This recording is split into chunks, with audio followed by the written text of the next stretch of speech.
So if you miss anything or you want to rewatch it, you can find us on YouTube. But I've been to a few clubs and we have not seen this turnout yet. So this is pretty incredible. It's recording, right? So hopefully be able to tell you guys a little bit about salmon. Matt, we kind of started doing this a while ago. This is probably a 5 or 6 year thing, specifically in the river. Obviously, a lot of you guys that fished the river prior know that, you know, our Chinook salmon, our king salmon really crashed back in like 2004. And we lost those populations, and it took a long time for the lake to rebound. And we're in a really good spot right now with the help of not only our side with our DNR, but also what these guys have going on here. We got to take a tour around the hatchery. That was absolutely incredible. The work that you guys do is something you should be really, really proud of. And obviously, before I get into it, guys, if you can help these guys, because this is really special. We truly do have one of the most unique fisheries in the entire country. There's not a lot of places that you can go and catch the species of fish and the amount of fish that we have literally right in our back door. We have world-class smallmouth fishing, world-class walleye fishing. We have phenomenal muskie fishing. We catch really big perch. And then, like how I'm going to start the seminar, we're home to just about every salmon and trout. Whether it's Atlantics, or cohos, or kings, or browns, or rainbows. We even get the occasional lake trout that gets lost from Lake Huron and they end up in here.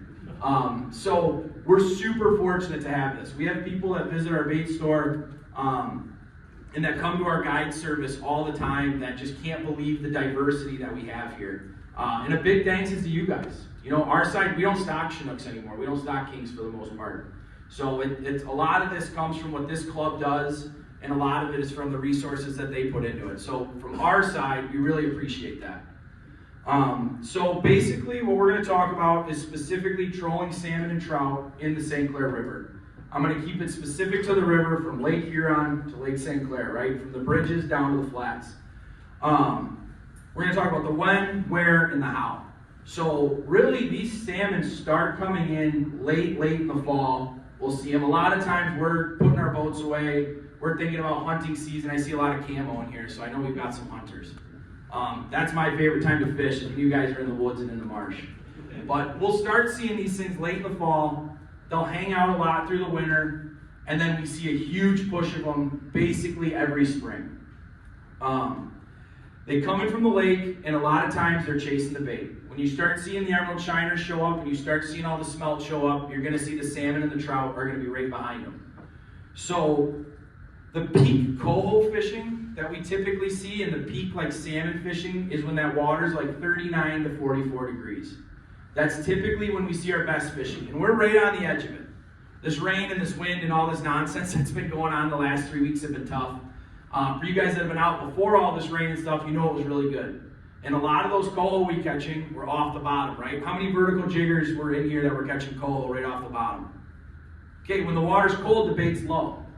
So as the water starts to heat up and that bait starts to come up to the top and that bait starts to rise, that's when trolling really takes effect, and especially in the river.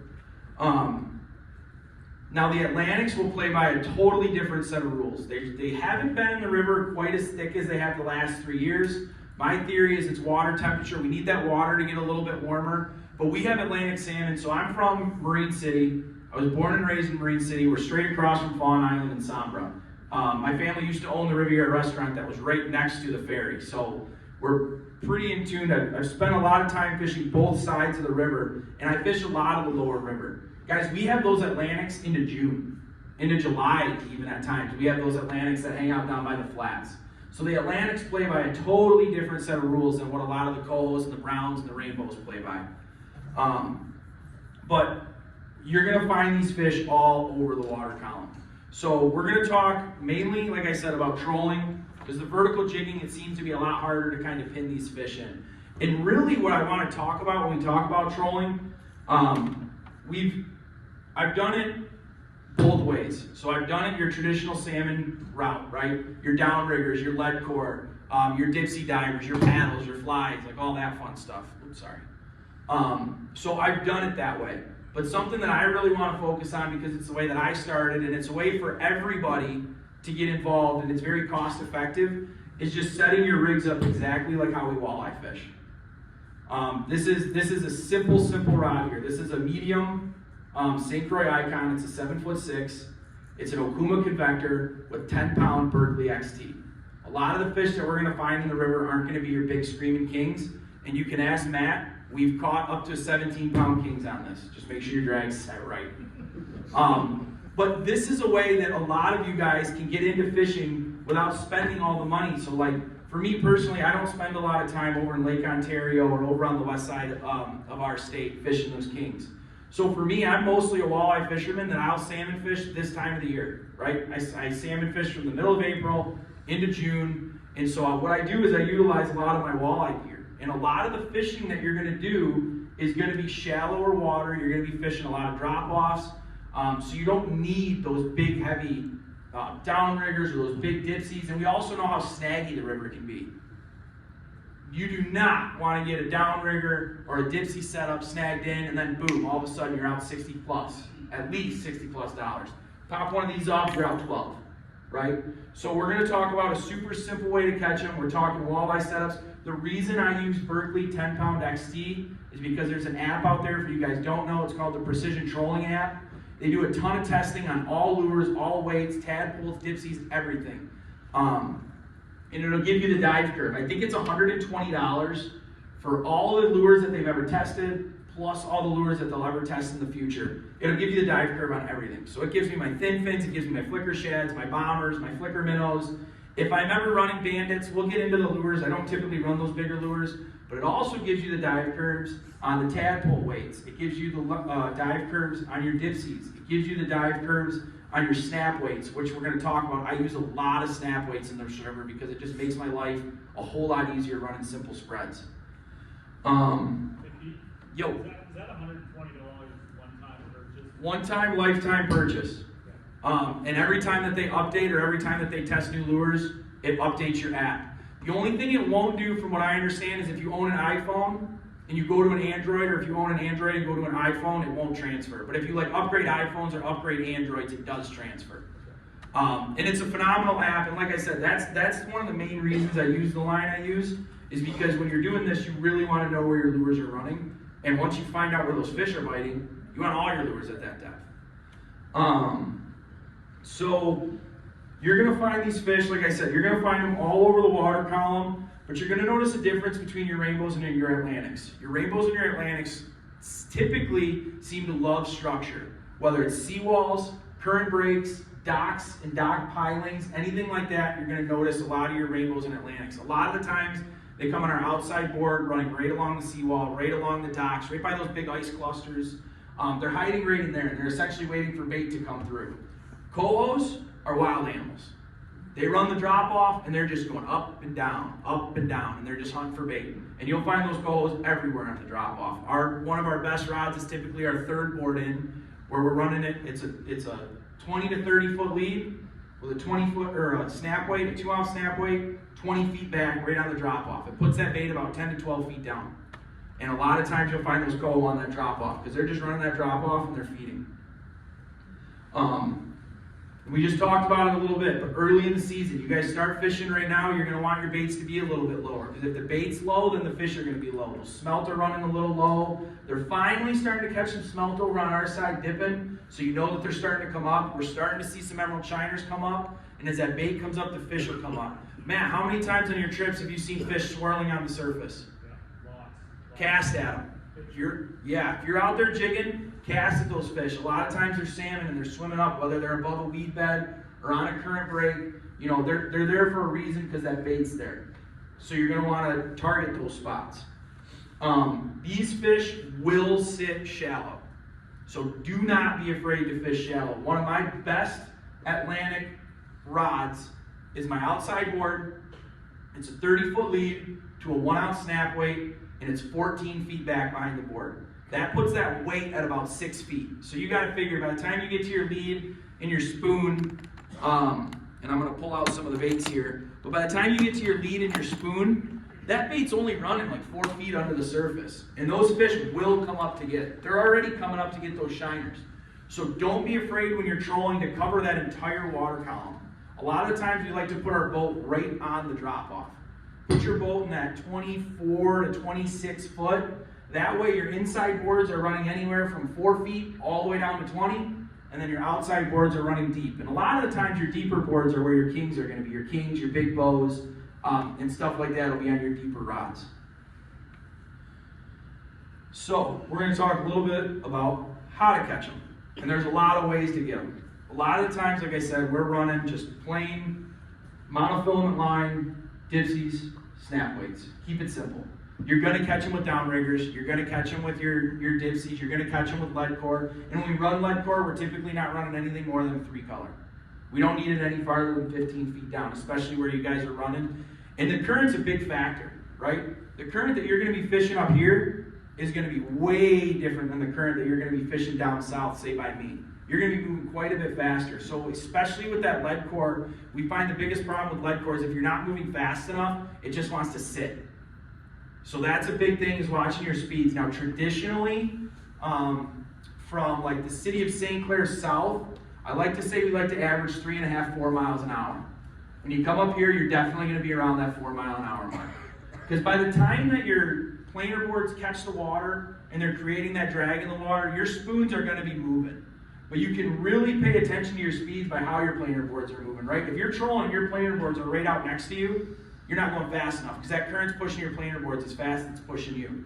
So you want to be moving at a good enough speed. A planer board is a really good way to judge your speed in the river, because if it's pulling too hard and you're realizing it's struggling, you might be going a little too fast.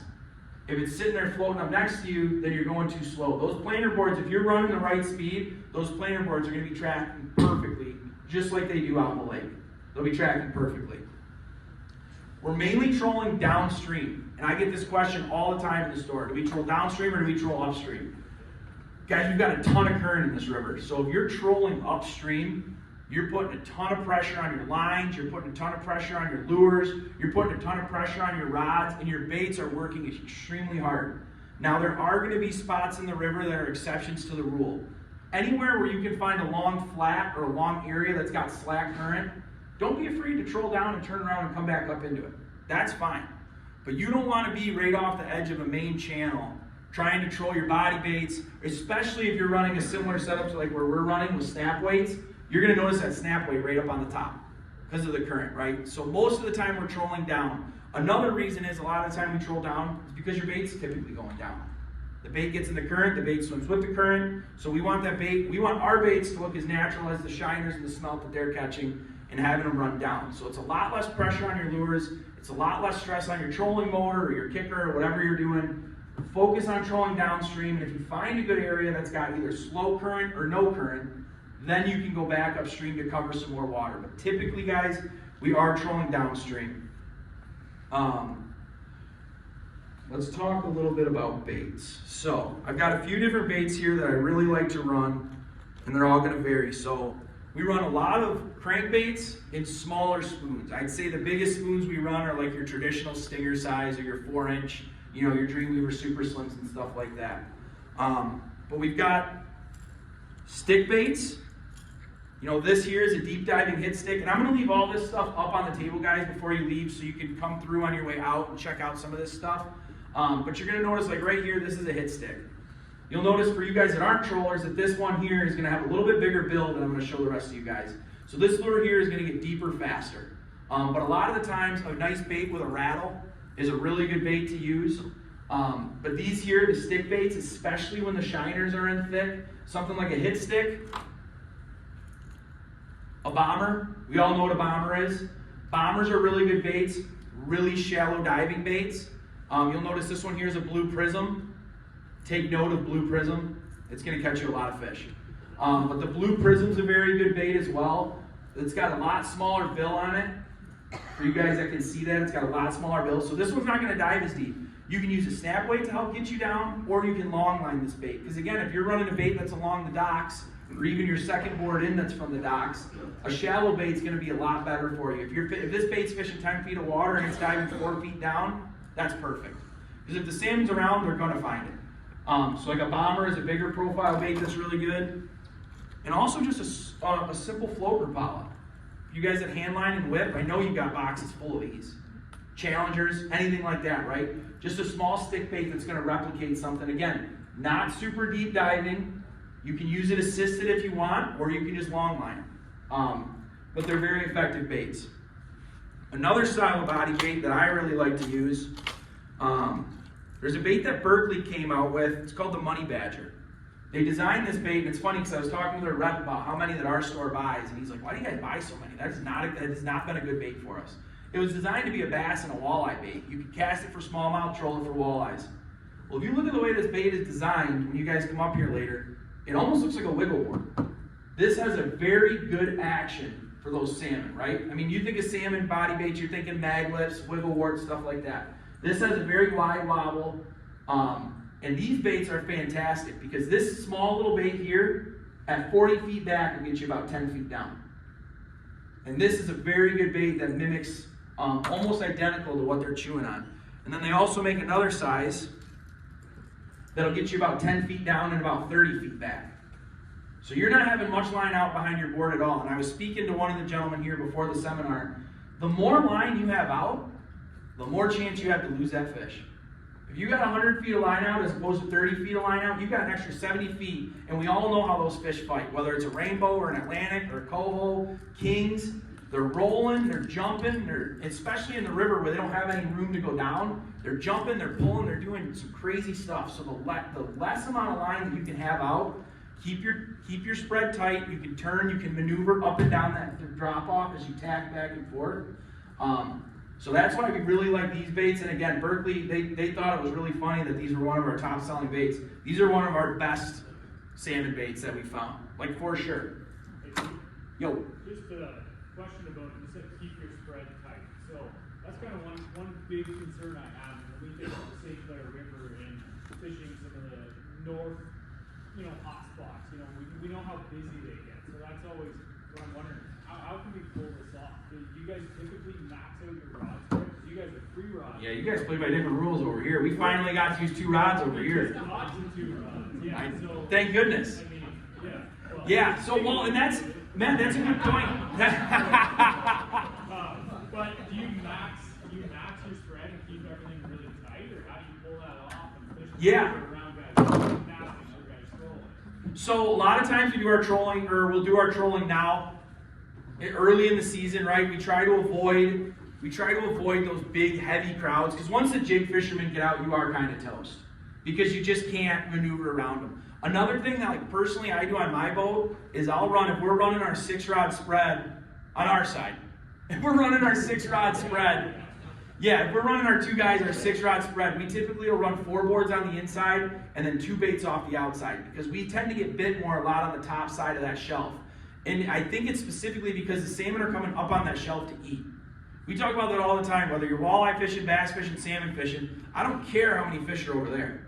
If they're not eating, it's useless to me, right? So if those fish are coming up on that flat, they're chasing bait and they're feeding on that flat, I want to run boards on that flat. So a lot of times, we'll run them on the inside, we'll run 2 on the outside. If we're coming through a school or a pack of boats, and I can tighten my outside up and hang on the inside, that's what we do. But usually it's with keeping your leaders tight and keeping your baits closer to the boat. So you'll notice we use a lot more 2-ounce snap weights. And our far boards are always the ones that are running along the docks. And the one thing you gotta be careful is if someone has a line just sitting out off their dock, because that's your worst nightmare. I've had a conversation with a few shore fishermen that are sitting in their house sipping coffee while I'm sitting there untangling my lines, but I usually get a free lure out of it. But yeah, and that's something I was really interested to come over here and specifically talk about the salmon trolling, is because now we are allowed to use 2 rods over here. Because for the longest time, there's so many spots over on this side that look so good. And I know they hold salmon. But there's no way I could get enough people on my boat to run enough rods to make it worth our time. Because even if you threw 4 people on your boat, you're running 4 rods. And ideally, like when we come over, and if we do troll on this side, we usually run 3 guys so we can run our 6 rods. So that's a great point. You definitely want to try and keep it tighter. And earlier in the year, it gives you more freedom to spread out. But as the year goes on, you want to keep it tighter. Another thing that we found out with keeping tighter spreads is we'll alternate our baits. Spoon, crankbait, spoon, something like that. And it looks almost like a school of fish. Because if you have them running, kind of down that drop off like they should be, it almost simulates something similar. I mean, obviously they're not right next to each other, but something similar like a school. And you'll notice, like, on a boat of ours that's a traditional salmon boat, he's got it totally rigged out. He's got live scopes on his downriggers, and we can watch when we keep our baits tight. We can watch a lot of this fish behavior, and you'll see a lot of times those fish will swim up to a rigger, and then out to a dipsy, and then back into a rigger, and then bam, one of those rods will pop, and it's like, okay, they like the presentation of one of these rods, no matter what it is. Maybe it's color, maybe it's bait, whatever the deal is. You can see those fish. They'll come in and they'll check out your whole spread before they decide what to hit, because especially these crankbaits, I mean, they're not quiet, right? So those fish are going to hear them rattling in the water. They're going to feel that movement. So you definitely want to utilize those. We also utilize a lot of traditional flicker shads. Flicker shad 7s and flicker shad 5s are phenomenal. They get deep quick. They get down to a depth in which you can utilize them really well. So that's another good body bait. And then for spoons, guys, you're not going to believe me, but one of our best producing spoons throughout the year is a simple walleye spoon. Whether it's a junior streak or a scorpion stinger or something small, these small spoons always work. The number one thing I recommend that when you go out and catch your salmon is when you're filleting them, cut their stomachs open. It takes an extra half a second to take a knife to their stomach, and look what's in their stomach. And I'm willing to bet you that it's going to be teeny tiny emerald shiners that smell about this big.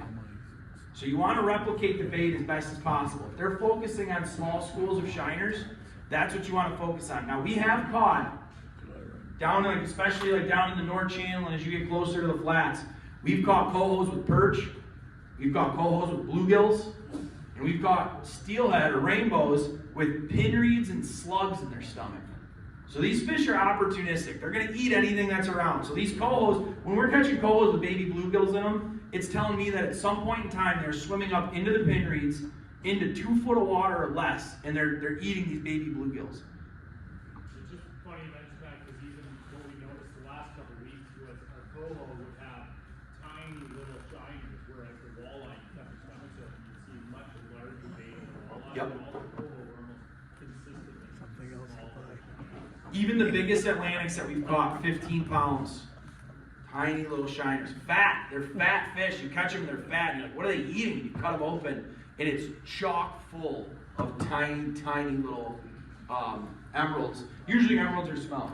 So these small little stinger spoons are fantastic. These little stingers are junior streaks. These are fantastic baits. And then I talked about your regular 4-inch bait, and then also just a classic silver streak mini streak is also a really, really, really good bait. It's the right size. It's got the white wobble, the right wobble. This is a fantastic color here. This is their salty dog. This is a really good color, but these spoons work as well. The biggest difference between body baits and spoons for us that we've noticed, any sort of stained water you get, these fish really like clean water. Any sort of stained water you get, you better have crankbaits out. Now, if you're fishing clean water and you catch a couple fish on spoons, throw the whole thing to spoons, because they'll really feast on those spoons. You can run a lot of different colors, and you can run a lot of different spreads with spoons. But if that water gets any stain to it, which right now, don't even think about it. It ain't happening. But as soon as this water cleans up and we get a little bit of stain and that water temp is 40, 41 degrees, you better start throwing out gold, orange, chartreuse. Start throwing out some crankbaits in your spread. And again, guys, the reason that we're talking about this is because as a tackle shop owner, I know that we can't do it all. I just talked about in the very beginning how good our fishery is. You can't do it all. If you have the proper amount of stuff for everything, you're spending too much money and you're getting in an argument with the woman, which is fine. But save the argument. You can use a lot of this walleye stuff. I know a lot of you guys out there are running flicker shads and you're running hit sticks or you're running bombers or you're running, especially if you're a whip fisherman, like I said, I know you have bombers and float rapalas in your bag. So you can use that stuff and utilize that stuff and make it multi-purpose, because there's no reason, especially if you're only going to fish it a couple times a year, to go crazy. So a lot of these baits are super simple And they get the job done. They've been some of our most effective baits out there. The only bait I don't have in this box that I regret not bringing is a mag lip from Yakima. The mag lip 2.5s and 3.0s are phenomenal baits. The chrome and orange and the chrome and chartreuse are really, really good baits. Is there any questions right now? I'm going to save some time at the end too. I got two questions. Do you use your downriggers at all in the river? Do I use my downriggers in the river? Yes, absolutely. And the thing about the downriggers that's really nice is you know where your lines are at, right? Like you trust the Precision Trolling app, you know the work that they did. So Fishing 411 designed the Precision Trolling app, and for any of you guys that are skeptics, you can go on YouTube. They just released a video on YouTube if you go on their 411 page, and it shows how they test these baits. They legitimately hire a diver with a giant yardstick, and as the boat goes by, the diver swims down and they mark exactly where these baits are and how fast they're trolling. It's a fascinating video because everyone looks at the app and they're like, yeah, okay, how do they know? They do test it. But your downriggers, you can dang near guarantee where those are running. And a lot of times the riggers, we're not running any deeper than 15 feet. Unless for some reason we get pushed off or we're struggling in shallow and we go off, we'll drop them down to 20, 25 feet. But again, if you're trolling the river and you're trolling, if you're trolling that break line and you're coming up to a spot where that break line comes out, odds are there's some debris because that break line comes out and something at the bottom's been hung up. The last thing you want to do is lose a cannonball or anything like that, right? So you don't want to get it hung up and whatever. So we will run our riggers. We'll set them down, like I said, 10, 15, maybe 20 feet, but you know you're running a bait there. The other thing that's nice about riggers is you can run a slider, right? So you can run another spoon right off the top. Your second question is your inside board. How close are you to your boat? How close does that run to your boat? It depends. It all depends on what my down rod is, right? So like if I'm running an inside board and my down rod, whether it's a snap weight or a downrigger, I'm gonna have it set off a little bit, but maybe on a line counter like 20 feet back. So by the time it gets out, it's not quite 20 feet because it's gonna be closer to the boat. But I like to keep them somewhat tight because I wanna make sure that my outside board is running right on the dock line and on the seawall. And there's times where we're coming up to an ice cluster and I'm grabbing that outside board, holding it back, just to make sure it gets around that cluster. And as soon as it gets around that cluster, I'm setting it back in because that spoon's gonna pause for a second and then it's gonna catch back up and it's gonna start ripping past that cluster. And typically if there's a fish there that they're gonna eat, it's just a reaction bite, they can't help themselves. All right, I don't have too much left, guys, and then we'll get into, oh, I'm sorry. That precision trolling out, now would they test that, like say in the current of a river? No. Nope. And that's something me and Matt talked about. That's the last piece of the puzzle that I would love to dial in, but you gotta have some stones to run a fish hawk in the river. You think losing $40 in tackle is bad? Wait till you watch an $1,800 fish hawk get ripped off. But Fish hawk, here, run a smart troll system. yeah, smart troll system or anything like that. And they don't test them in the river, but what I can tell you from using our snap weights and running them at the distances that we run them, like when I run my snap weight system, when I run that lead, like I told you, where it's 30 foot to a snap weight, then 14 foot back, and it's 6 feet down. I know it's pretty dang close to that because when I'm running it up on the shore, I know right off the docks it's 8 feet. And I'm not hitting the bottom. It's 7 feet and I'm not hitting the bottom. And then when you come up on those spots, because there's spots, every single one of you have spots that you know like the back of your hand in the river, for the most part, right? And we're gonna know where the bottom's gonna be. So a lot of the times you can tell. And same thing with my crankbaits. If I'm running a crankbait 12 feet down and I'm running in 14 foot of water and I'm not picking up any weeds, I know it's right there in that 12 to 13 foot range. Do you have the confidence of the board to know where they should be running, and you use that as an indicator for speed? For someone just getting into it who could be new to boards, new to trolling the lake, what about dropping that lure off the side of the boat? Like, we catch a fish on a crankbait, we want to make sure it's running true. Mm-hmm. We'll drop it, we'll check the action. Do you ever try that with the crankbait for speed just to see how Yeah. you can get that speed and that troll? Yeah, if you're gonna do that though, you need to set it back a little bit because the board is gonna create a drag in the water that the bait's gonna have, right? And we have it with crawler harness fishing all the time too with spinners. And where guys will just flop the spinner over the side of the boat, and they're like, it's not spinning. Well, how fast, I didn't catch any fish. Well, how fast are you going? 5 miles an hour.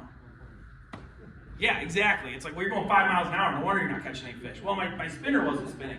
Well, the current's different at the bottom than it is at the top, right? And I think that's where a smart troll system or the seeker or something like that would be really cool to test. But again, it's hard to do something like that, one, financially, and two, because you've got a program that you're comfortable with. But yeah, if you run a bait in the water, a lot of times, one of my flat lines, before I even snip a board off, I'll run a flat line back, and you'll see the rod tip before you even snap a board on. Let this thing 35 feet back, lock it up, and watch your rod tip. Your rod tip's going to tell you everything you need to know. And if it's going absolutely berserk, then maybe you're going a little too fast, right? But typically, you're just going to see it banging, and you know that you're going the right speed. Because your planer boards, guys, the way they're going to attack is they're going to coast through the water, and you're going to watch them smoothly cut through the water. You'll notice if they're pulling super hard, you'll notice they're pulling. The top's going to be up. There's going to be a wake behind them, and they're going to be ripping. And if they're not tacking at all, they're going to be sitting flat, straight up and down, and they're basically going to be right next to your boat. You're here, they're going to be sitting right next to you. So those will kind of tell you how to do it. But absolutely, I mean, even with spoons, you can let your spoon back in your snap weight. You're still going to see, the snap weight will bob up and down, but your spoon is still going to swim. Your rod tip's still going to talk to you when you get it back to depth. Does that make sense?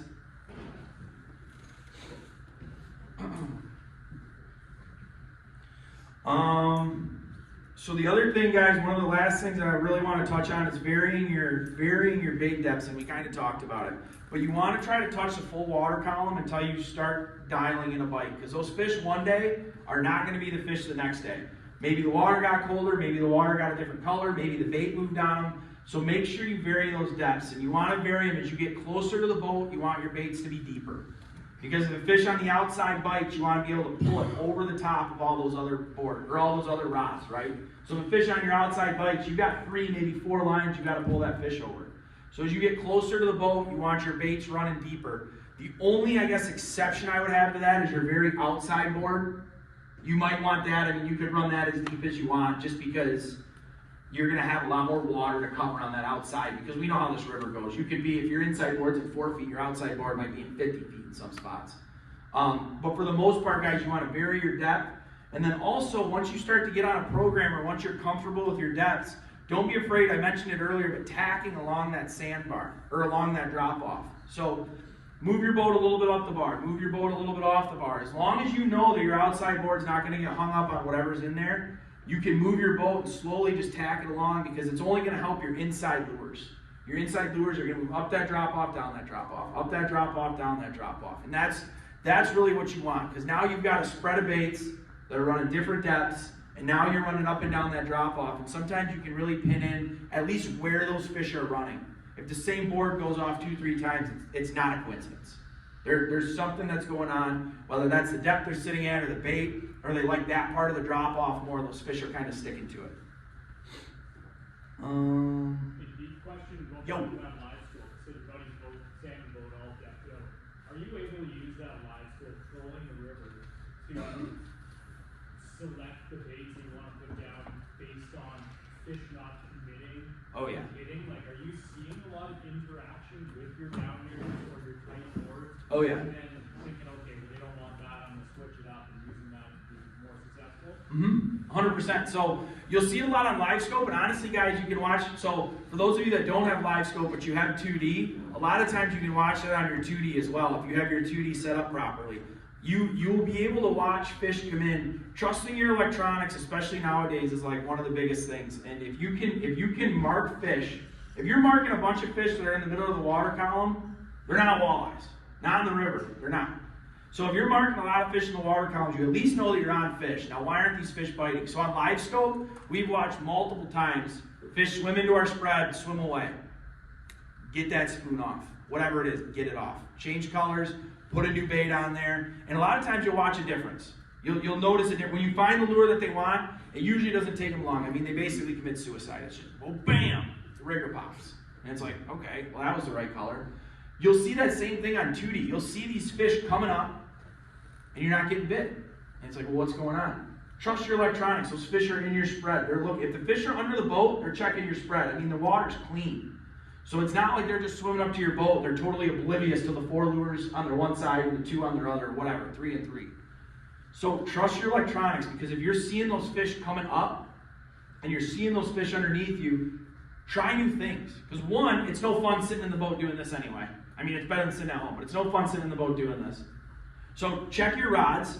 Make sure your spoons are running right. Make sure you didn't pick up any weeds if you ran through a shallow spot or something like that. But that electronics, they're telling you the truth.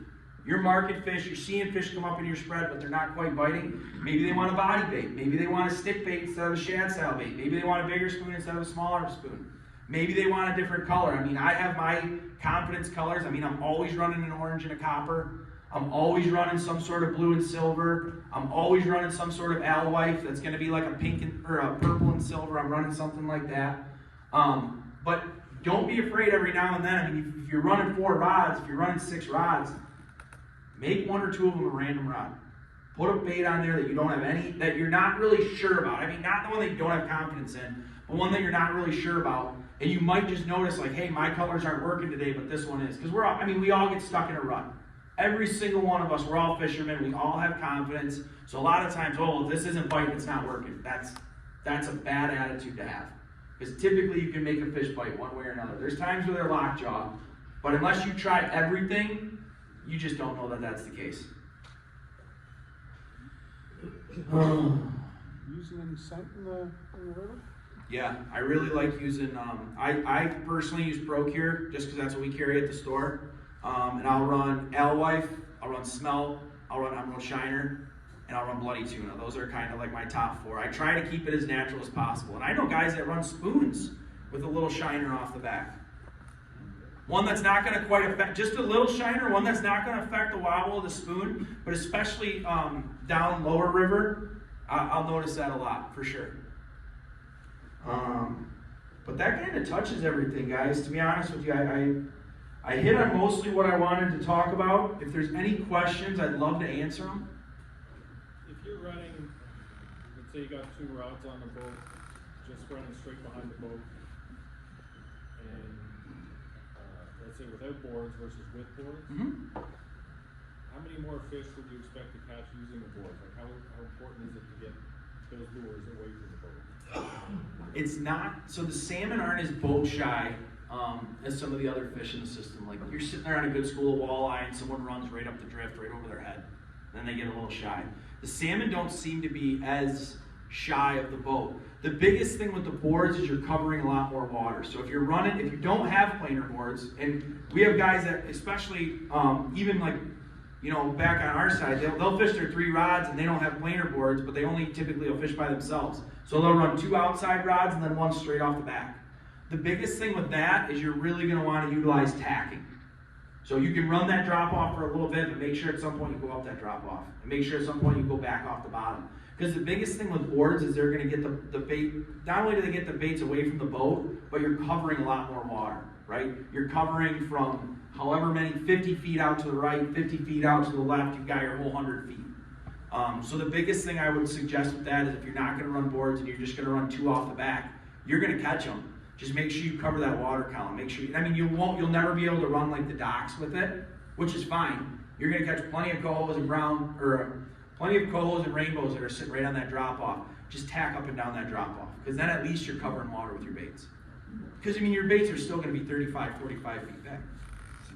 Excuse me. They're still going to be 35, 45 feet back, so they'll still be far enough away where those fish will come in. Anything else? How late do you fish coho in the river? When does it kind of wrap up? It seems like once that water temp gets like over 45, they really start to slow down. Like as that water temp continues to climb towards 50, up here, especially for you guys that are up on this northern end of the river, you might get them a little bit longer. But a lot of the times for us downriver, like we'll get a good push or 2 when that water's 42, and by that time that water climbs up to like 46, 48, usually around that mark, then they're kind of out of there. And by then, it's really hard to fish them anyway because you've got so many vertical jig fishermen out there. And I know how many guys on the U.S. side come over to your side and probably are a pain in your ass. So it makes it hard to troll. As long as they buy their license. And it's like we kind of see it almost hear the migration of coho, and I've talked about this with a lot of American anglers too, like, we have them good in the river now, and then eventually they're migrating, they're setting up in Fort Franks, we see really good numbers, and during our derby especially, like, we see huge numbers of coho, and then it's like, 1 week they're gone, and you hear guys in Bayfield and Goderich. Yeah. I don't know if you guys kind of agree with that. 100%. pattern, The but cohos too are. north of what, Alpena Ridge, and then they Yep. cross Alpena and hang out the lake. Like, Yep, and then they'll go hang out up by Mackinac, and they'll hang out up in the top for a long time. And then, I mean, you see it even on the west side of the state, right? They start right now, they're down in St. Joe's, and they're down there in Michigan City, and they're going to slowly make their way up, and then they make their way out to the middle of the lake. And that's exactly what you'll see. And when I said earlier that Atlantics and rainbows will kind of play by different rules, it's the same thing. Those cohos typically don't make their way to the south end of the river. Those Atlantics and rainbows you'll catch into June, July. I mean, we're sturgeon fishing in September, and you're watching them come swim up. If you've got your underwater lights, you're watching those fish swim up, fingerlings swim up underneath the boat. So like they're in the river. Those especially Atlantics are in the river all year. It's just finding them because they're finding bait. From our personal experience, they are not a thermocline fish. They're not a water temperature fish. They are a predator, and they hunt. And typically the river always stays, fairly cold, but the cohos are extremely migrational. And it seems like we'll get like 3 good pushes, and then they're gone. Like right now, there's a lot of them in the lower end of the river. There's a lot of them. But we haven't seen a push in a while. There was a lot of them hung up at the casino before all this nonsense blew in, and we've got all this muddy water. There's a lot of them up here, so you know that there's another push that's ready to go. But that first push has already happened. They're already down. They're down in Algonac. They're down around Wapu Island, Russell Island, and all that for sure. We're seeing them on live scope. based on what you're hearing from clients in the shop and your DNR and just in the circle in general, hanging circle in general, is what they have, the DNR, what their stocking program now, is that something that's going to continue? Like we saw a huge influx of coho in 23 with over 300,000, and last year down to about 100,000. Atlantics we've seen up to 80,000, and then around 40 to 50,000. Do you think that's going to continue? Is that the kind of standard you're going for? Yeah, I mean, I'm not gonna even claim to have knowledge on that because it's a totally different ballgame, right? It's state run. Right. So it's you guys have your issues doing it private, but we got our own issues doing it state run. And you would think that the increase in fish that we've seen, especially with Atlantics, one, it all depends on price. I mean, you guys get it, how expensive some fish can be. An Atlantic salmon, from our understanding, an Atlantic salmon costs $7 a raise per fish. So if we do 100,000 fish, it's $700,000. So one, it all has to do with budgets. But we're seeing a really good return. And we're seeing a lot of people buy fishing licenses. And we're seeing a lot of people catch fish. And traditionally, the way we call it is like a put and take system, right? We put this many, we take this many, and that's kind of how it goes. But I would expect to see, especially from our anglers and all of our local clubs on our side, I would expect it to stay the same, if not get a little bit better, because we're really, really pushing, because realistically, that's kind of what we see for the future of Lake Huron, right? Because the Kings, I just don't see ever coming back like that. Not after what they did in 2004 and how they kind of devastated a fishery. And we said it at the hatchery, but a king salmon doesn't get to 30 pounds in 4 years eating nothing. They eat everything. And so I don't know if we'll ever see that come back, but I think the Atlantics are a very, very good substitute. Okay? What was your derby winning fish last year, that Atlantic? 18 pounds, that's crazy. So, 18. yeah. And then there was it last year, there was an Atlantic on the river during our club derby. Didn't buy a ticket, that was like an 18-pound fish. Which is insane. And Atlantics are an absolute blast. For those of you guys that haven't caught Atlantics, they are incredibly fun. They rip drag, they jump, they spin, they flip. They're incredibly fun. They hammer baits. We've caught them float fishing. We've caught them casting swim baits. We've caught them trolling. I mean, we've caught them every which way. Now, they are very dialed in. A lot of times, you're not going to just catch them vertical jigging. They're pretty particular about what they eat and where in the water column they're eating. But Atlantics are a ton of fun. And I could see that for us kind of being, because for us, it was actually going to stop. They didn't know where these fish were going. They were planting them, and they were finding them up in Rogers City and up around the top of the mitten, and they were going everywhere. But now they're it seems like they're starting to settle in, and we're starting to see a way better return, especially on lower Lake Huron in the St. Clair River. So I'm hoping that it continues, if not gets better. In talking $7 a fish. Like, I heard so much of that was just wire tagging the snout. I don't know if you guys understand how important it is when you do get Atlantics to cut those heads and send them back to the DNR. But I just feel like even with the DNR and over here working with our MNR, I don't know if people really understand how we can get those fish back to the DNR, because I thought They're not keeping them. I thought every Atlantic had that wire tag, and they would look at that for like growth rate, where they're being caught, Yeah. migration, that kind of stuff. So that switched about 2 years ago, actually. Now I'm talking with Joel up at Anderson's and talking to our local DNR. They actually don't want, and this is what cracked me up about what you said earlier when we were over by the hatchery, but they don't want Atlantic heads anymore. They want rainbow heads. They want steelhead heads. They're tagging them. Because we can't figure out, ours are gone.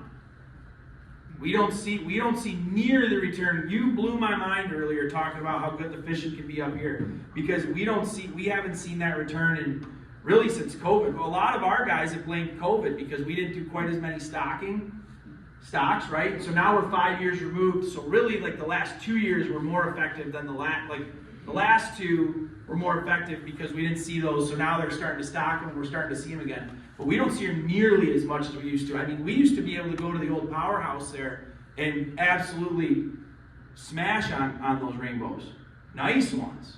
And you'd always get them trolling. And we haven't really seen them the last 2-3 years. So our DNR is starting to collect those heads. And I don't know how they're tracking them and really what their deal is with them. It would be good to get some more information. Sometimes it can be hard to get information. But it would be good to get information. But the Atlantics have kind of taken off to the point where they're like, let's take a pause on this. Let's really start to figure out like what's going on with these rainbows or these steelhead. Yeah, guys. So that's really that's basically all that I've got for you guys. I really hope that you learned at least one thing that helps you put more fish in the boat. I'm really excited to see you guys start trolling more so we can start learning about the other half of the river. Because again, as many people that on our side have been out trolling, I don't see anybody over on the Canadian side. They're all still on the American side, and they're all still running the same exact drifts and the same exact runs. So I'm excited to see you guys start trolling more. I really hope that it helps put fish in the water. If you miss anything on this or you want to rewatch it, we will be putting it on our YouTube. We do a podcast on our YouTube as well where we talk about some salmon fishing and stuff like that. Our bait and tackle shop's right in Marine City. We're right off the Bell River. I'm directly across from Fawn Island, where that tributary dumps in. I'm the very first building when you come in. We're called Hook One Bait and Tackle. If you guys need anything, we're on Facebook, we're on Instagram. You can always send us a message. You can always reach out to us. They go directly to my phone, and I'll be happy to answer any questions. I got an 8-month-old at home, so be patient with me. But send us your messages if you've got any questions or you've got any concerns. Me and Matt are going to stick around for a little bit too up here. I'll let the bait sleeve out. I'll leave my box right here. You can scroll through them. You can see our setup here. We're seriously here to help. I think fishing's a big team game. I know how it can be where we all want to catch our own fish and have our own honey holes. But unless we're bouncing information back and forth, we're never going to learn. Because those fish are always adapting. They're a wild animal. They're always going to adapt. They're going to learn new things. So as anglers, we kind of have to do the same thing. So is that it, guys? Any other questions? Yeah. What's your YouTube channel called? Hook One Fishing. So this will be on there. We've got a bottom bouncer seminar on there. We do a podcast. We were doing podcasts weekly. It gets a little tough once the season gets going, but we do talk about salmon and stuff like that. So yeah, hopefully it's a way for us to get information out, especially for people that can't make it into the store. And in this situation, it works well because, I mean, obviously you guys aren't going to be, that bridge is a nightmare. That bridge is a nightmare. Anything else, guys? Cool, you guys. Thank you very much. I really appreciate it.